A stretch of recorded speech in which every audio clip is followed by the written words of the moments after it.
મોરબી જિલ્લા કલેક્ટર કેબી ઝવેરીના અધ્યક્ષસ્થાને જિલ્લા કક્ષાના સુશાસન દિવસની ઉજવણી કરાઈ। પ્રધાનમંત્રી નરેન્દ્ર મોદીના માર્ગદર્શન અનુસાર ભૂતપૂર્વ વડાપ્રધાન અટલ બિહારી વાજપેયીજીના જન્મદિવસને સુશાસન દિવસ તરીકે મનાવવામાં આવે છે, જે અનુસાર રાજ્ય સરકાર દ્વારા તારીખ 19 થી 25 ડિસેમ્બર સુધી સુશાસન સપ્તાહની સમગ્ર રાજ્યમાં ઉજવણી કરવામાં આવી રહી છે। આ ઉજવણીનો ઉદ્દેશ્ય એ છે કે નાગરિકોના પ્રશ્નો કે જેનું નિરાકરણ બાકી હોય એનો જલ્દીથી સ્થાનિક કક્ષાએ નિકાલ આવે, તેમજ નાગરિકોને વડી કચેરી સુધી ધક્કો ખાવો ના પડે। મોરબી જિલ્લા વહીવટીતંત્ર દ્વારા મોરબી ખાતે સુશાસન સપ્તાહની ઉજવણી અન્વયે જિલ્લા કક્ષાનો વર્કશોપ મોરબી જિલ્લા કલેક્ટર કેબી ઝવેરીના અધ્યક્ષસ્થાને યોજાયો હતો। કાર્યક્રમમાં જિલ્લા કલેક્ટરે જણાવ્યું હતું કે આગામી વર્ષ 2047ને ધ્યાનમાં રાખીને આપણા જિલ્લાનો મહત્તમ વિકાસ થાય તે રીતે આપણું આયોજન થવું જોઈએ, જેમાં દરેક વિભાગનો સહકાર આવકાર્ય છે। Good governance, good grievances, good service delivery system વિકસાવી ભાવિ વિકાસ સંદર્ભે નાગરિકોના પ્રતિભાવોને ધ્યાનમાં રાખીને વિવિધ પગલાઓ હાથ ધરી વિકસિત મોરબી @ 2047નો સંકલ્પ સાકાર કરવાનો હેતુ છે।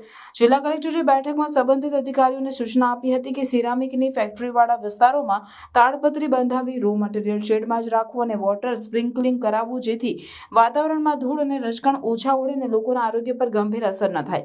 કાર્યક્રમમાં શિક્ષણ, ખેતીવાડી અને ગુજરાત પોલ્યુશન કંટ્રોલ બોર્ડના અધિકારીઓએ પ્રેઝન્ટેશન રજૂ કર્યું।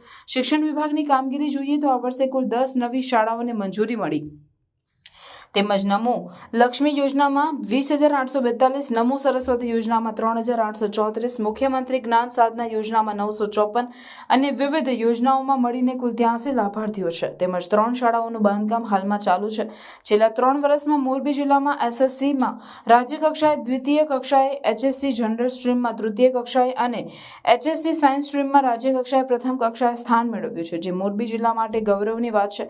કાર્યક્રમમાં ઉપસ્થિત સર્વેનું શાબ્દિક સ્વાગત, કાર્યક્રમની રૂપરેખા અને કાર્યક્રમના અંતે આભાર વિધિ અધિક નિવાસી કલેક્ટર એસ.જે. ખાચરે કરી હતી। આ જિલ્લા કક્ષાના વર્કશોપમાં જિલ્લા પોલીસ અધિક્ષક રાહુલ ત્રિપાઠી, જિલ્લા વિકાસ અધિકારી અને જિલ્લા ગ્રામ વિકાસ એજન્સીના નિયામક એન.એસ. ગઢવી, પ્રાંત અધિકારીઓ, નાયબ જિલ્લા વિકાસ અધિકારીઓ, આયોજન, મહેસૂલ, પંચાયત, આરોગ્ય, શિક્ષણ, ગુજરાત પોલ્યુશન કંટ્રોલ બોર્ડ, માર્ગ અને મકાન વિભાગ સહિતની વિવિધ કચેરીઓ અને શાખાના ઉચ્ચ અધિકારીઓ સહિતના સભ્યો ઉપસ્થિત રહ્યા હતા।